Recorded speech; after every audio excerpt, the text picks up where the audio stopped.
I had an OB with Mornay, and there's some really unprecedented stuff going on, and it turns out that there are 3 councils, one from 6th that is going to be representing itself, that have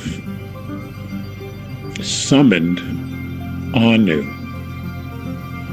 of the Anunnaki, and they're going to be talking to him directly about the situation with the sons, and specifically about the crimes that Enlil has done in many different places. So this is all going to go down. He couldn't give me time because I would not have been able to relate to when that actually occurred, but he said soon.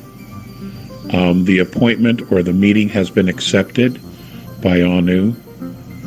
And I said, did these things happen? He goes, no, this would be a first that many of us would be there to represent. And I said, well, how are you going to impress upon him? He said, well, we have the holographs.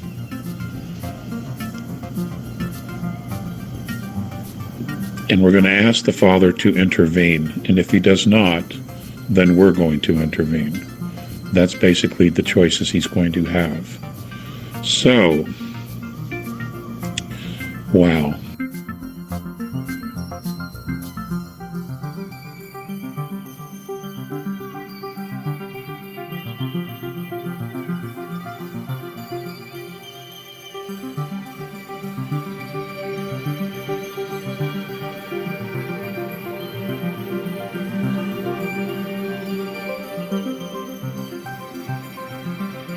As a contactee and an emissary of the star nations, I bring all my information through physical contacts with extraterrestrials on board ships off-world.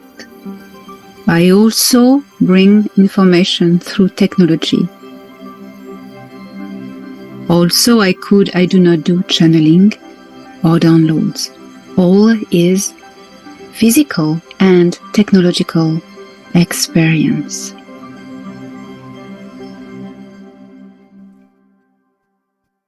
Here is now what I could witness on October 30th, 2022, as I was escorted by Thorhan Eredion, my contact in the Galactic Federation of Worlds, on board a scout ship of the Galactic Federation of Worlds, to a meeting place located on an undisclosed mothership of the Alliance, somewhere in the star system. There was an extraordinary council meeting going on using holographic projection as generally in use among the star nations. As I described in my book, The Seeders, council reunions never occur physically for security reasons that we can understand, and also commodity. Projection rooms can be anywhere, on planets, off planets, or on board ships. I was welcomed by Ardana, the High Commander of the battle station Excelsior from the Galactic Federation of Worlds, and a friend of mine, who led me to an antechamber where a very beautiful Zene woman waited for me. She was tall, blue skin, very delicate, but strong and royal. We entered a huge and dark projection room. A big crowd of representatives from the council, 3 councils of the Nataru Alliance, were present, including a great diversity of races and cultures, of course. These 3 councils of the Nataru Alliance were the High Council of the Galactic Federation of Worlds, the Council of 5, and the Andromedan Council. These three great galactic councils were meeting the Seguidores Council from the Intergalactic Confederation. I understood I had my place among this crowd due to my function of emissary. Ardana invited me to step ahead onto a circular pad on the ground, which would enable me to be more than an observer and actually take part in the meeting as a holographic projection of myself. In other words, everyone else could see me and hear me, although I may have not been able or assigned to speak, but I was there, part of everyone, as my duty and my work. And as I did so, I felt an electromagnetic wave running from my feet up through my body. And I had a second of total dizziness. I took a deep breath and I noticed my surroundings with an indescribable awe. Una was present on my left. She just barely acknowledged me very quickly because she was very focused on the meeting, but she was accompanied with representatives of the Intergalactic Confederation, mainly Altians, but also I saw Hregs, Ormongs, and other cedar races I couldn't define from where I stood.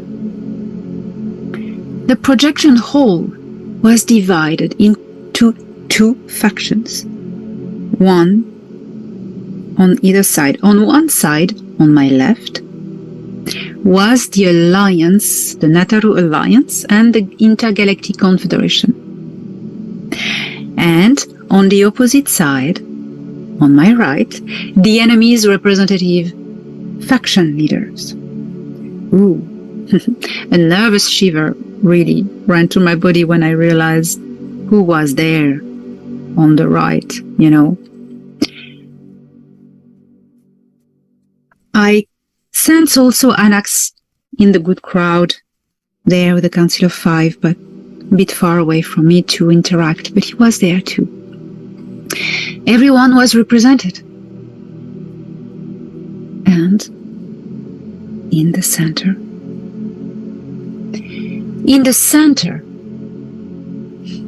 broadcasting from his home world, located somewhere in the Orion zone, Anu was present. The Father King, the monarch of all Anunnaki. He was there as a giant being of bright, translucent light, sat on a high throne. This throne was, in fact, in reality, a holographic projection chair. I couldn't tell if he was wearing clothes because his body was extremely bright. No wonder why the Anunnaki elite are called the Shining Ones. As Enki once explained to me, the Anunnaki elites do master the secrets of eternal life, and the components they use to sustain their body involves ingredients such as monoatomic gold. And Enki told me that these methods can make with time the skin glow, really shine.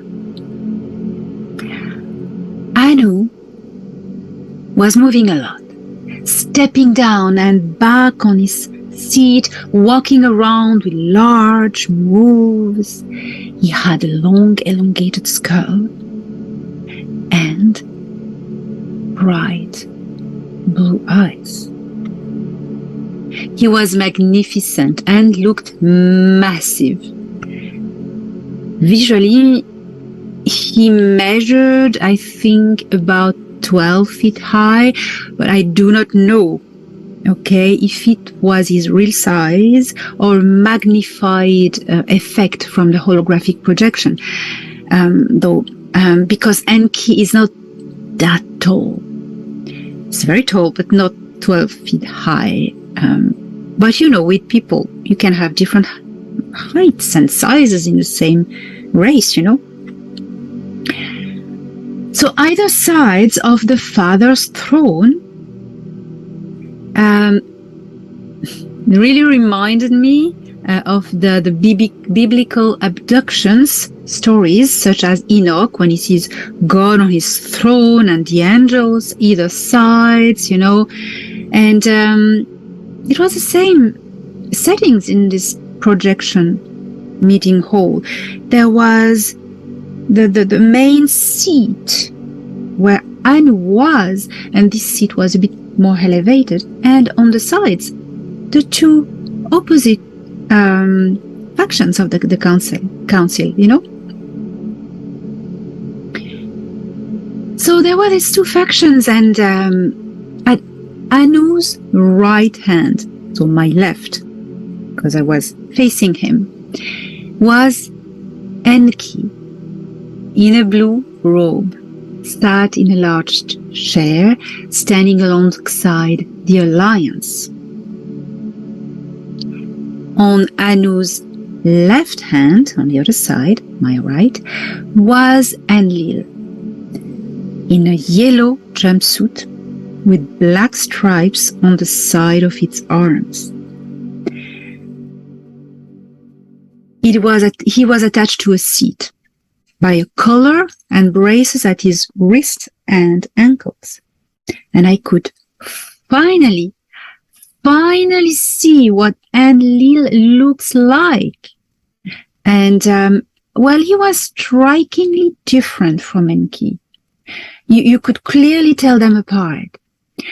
Enlil was taller than Enki and more robust, and his face was larger and stronger. He had a stronger bone structure, especially prominent cheekbones, and he had slanted eyes and a large nose, and the nose was a bit, had a bit of bump, but large in the middle.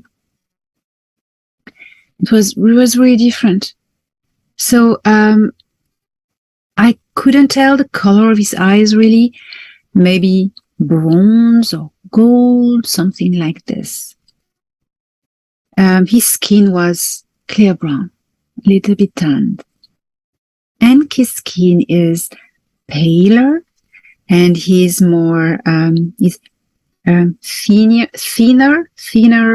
and he has beautiful blue eyes. So this being, Enlil, also his energy field was different.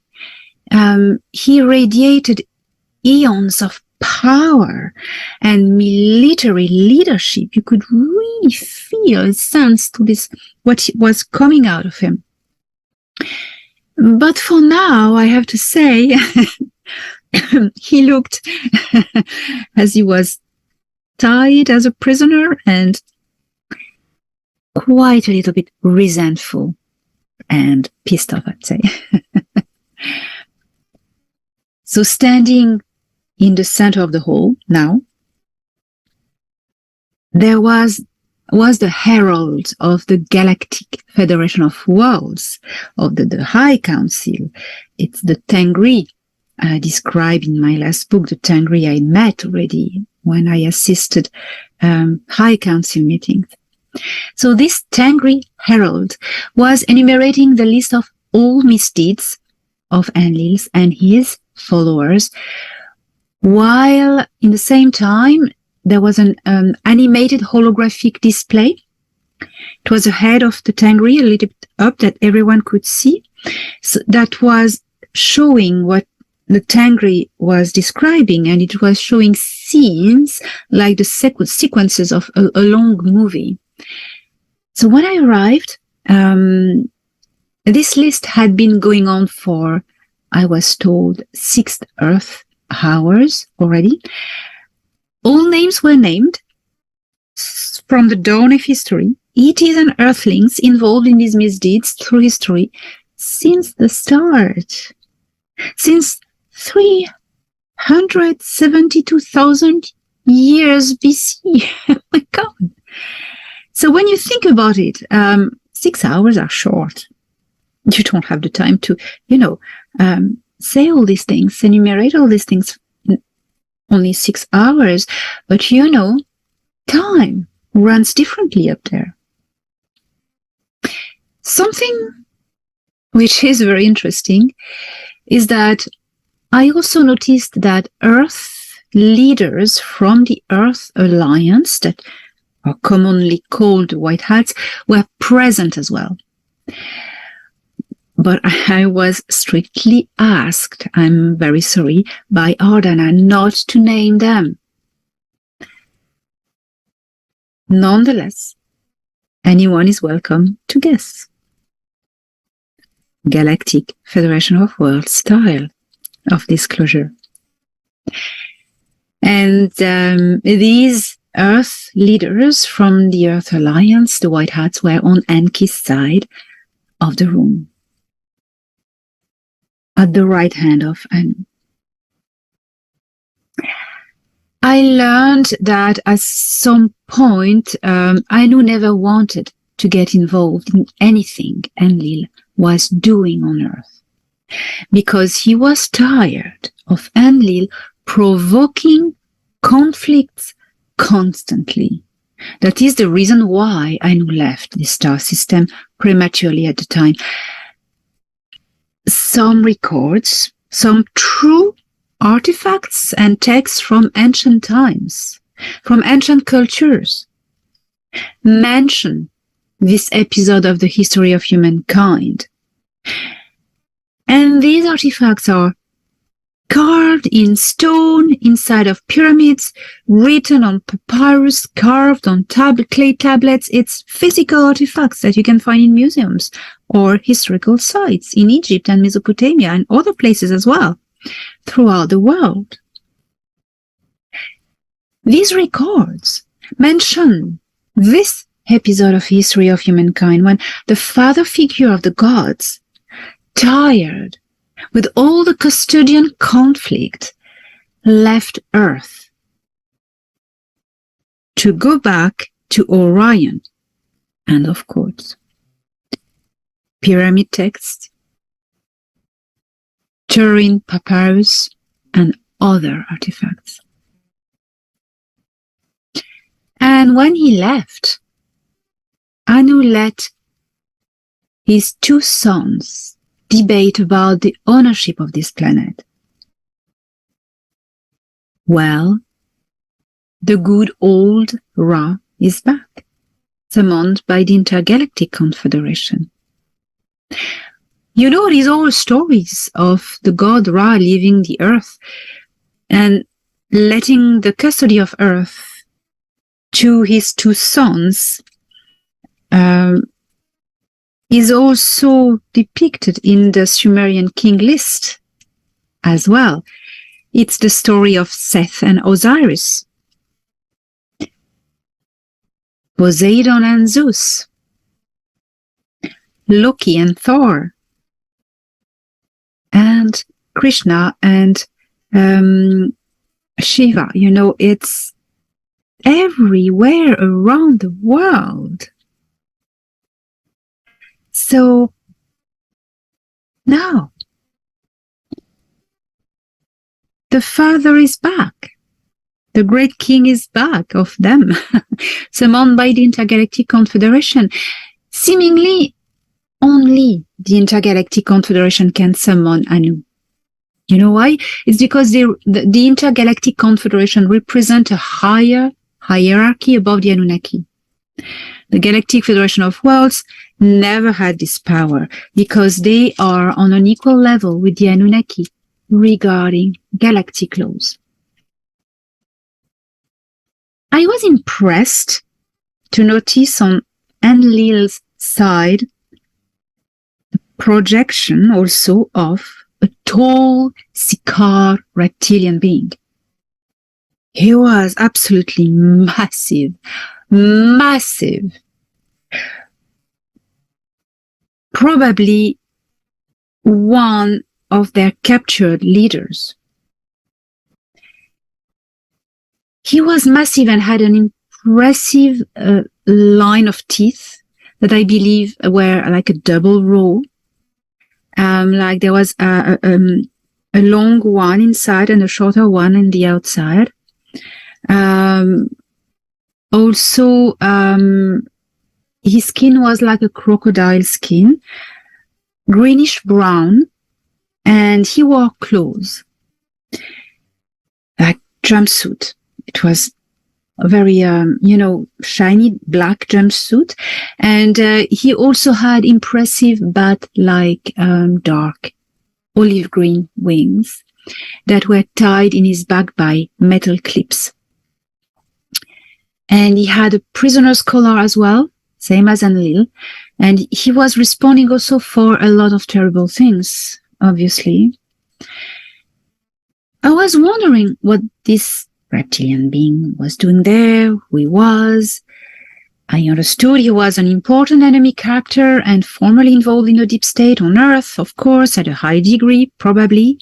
But then I was told by Una after the meeting, because she gave me all the extra informations afterwards, that this being underwent on Earth under the title Pindar. Interesting. So it was the end of the enumeration of the holographic list of accusation, and the Tengri herald stepped back. Anu asked Enlil if he responded for all these accusations against him. And in these councils, it works by frequency. You cannot lie. Enlil said yes, without hesitation. He had no other choice than tell the truth. Anu and the Intergalactic Confederation seemed to be in a tense relationship. I could really feel it, and I understood why. When Tayel, the Eltian leader of the Seeders group, started to speak, here is what he said. Well, when they found Earth, he said, the Anunnaki tampered with a genetic experiment belonging to the Intergalactic Confederation without asking them. So there was trespassing. The Terrans, as a genetic experiment, were under the Intergalactic Confederation's protection until they were able to evolve in consciousness up to a certain level where we are today.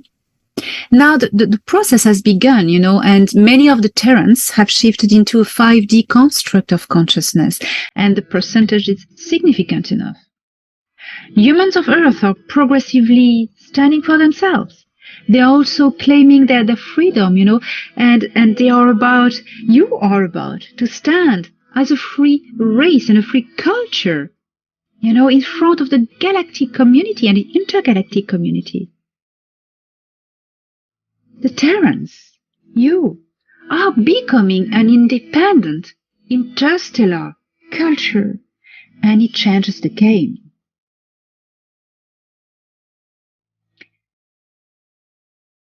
Enki, bringing back the original DNA template, is redeeming the misdeeds of his people in general. So now Enlil's faction that still remains on Earth, not Enlil because he's neutralized, quoting Enki, somewhere on the present world, but his faction that still remains on Earth has no reason to stay anymore. The karma has been redeemed, the wrong has been righted. Regarding universal law, no one can right the wrongs for others in a karmic perspective. So the Anunnaki respond for their people, and so on. This is the reason why Enki brought back the original Adamic DNA template himself on behalf of his people to erase the karmic debt. Anu declared that he is going to recall Enki's son back and remove him from Earth, and there is no reason for him to stay anymore, this son of Enlil. So I got it confirmed that the name of Enlil's son is, well, Ninurta, although they have another name for him, which is Nintak. Nuntuk can be told Nuntuk. That's a real name, but he is known on Earth as Ninurta, most commonly. It was confusing me at the start, but Thorhan explained to me that Ninurta is a title. And this being has also other titles regarding local cultures and dialects. His real Iti name is Nintuk. Similarly to, Enki is a title, and his real name is Ea, his birth name, and as well as Enlil's real name, birth name is Yu. All the details, you find them in my book, The Sealers. So as a note, the Anunnaki extraterrestrials in general do not consider themselves as gods. All right? This misunderstanding comes from the ancient population on Earth, from humans who saw them as supernatural beings, of course, so as they weren't understanding the technology, they were calling them gods, So, although a few of them, such as Enlil and his son Ninurta, mainly enjoyed playing fear-mongering, sadistic, and violent gods to manipulate humans into conflict. You find these bloodthirsty gods in different religions of the book. I'll let you find out for yourselves. Every time a god calls out for war and slaughter, sacrifice, blood, that was just Enlil's son enjoying themselves, dividing to conquer. A motto that has been used a lot by the Roman Empire and its divide and conquer and tactic. And I let you find out the thread that arrives right into a certain institution in Rome. Holy, not institution in Rome.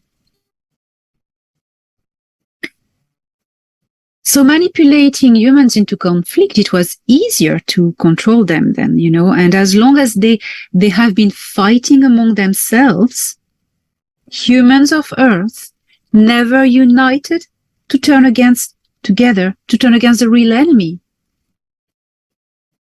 And I am sorry to say, through to this day.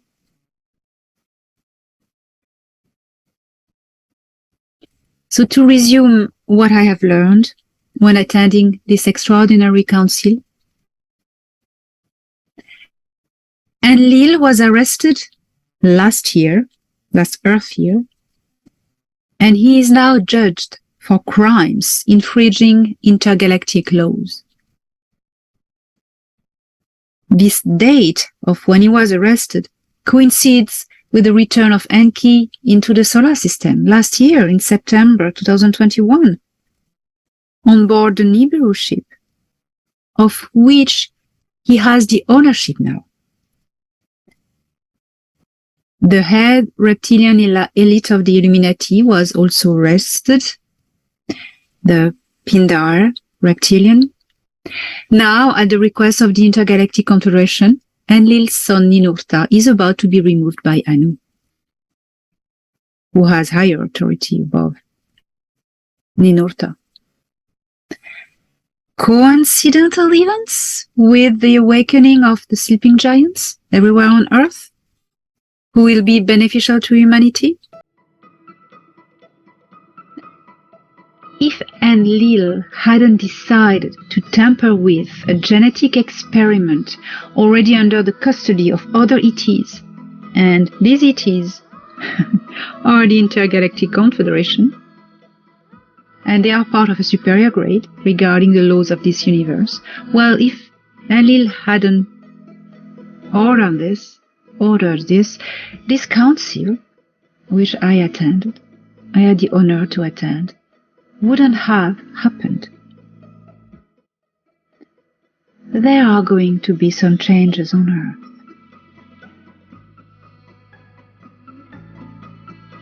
The old, corrupted world is dying, crumbling on its rotten poles into the depthless, decaying pond.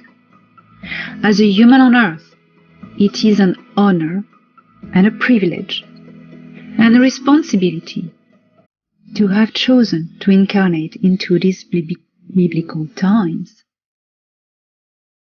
You are the warriors of truth at the time of the great apocalypse, when the light is being revealed and humanity of Earth stands free for the first time in its history. The gods who are back are no extraterrestrials. The gods who are back are the humans of Earth. You are the sleeping gods, finally awakening to your true nature, glory, and power.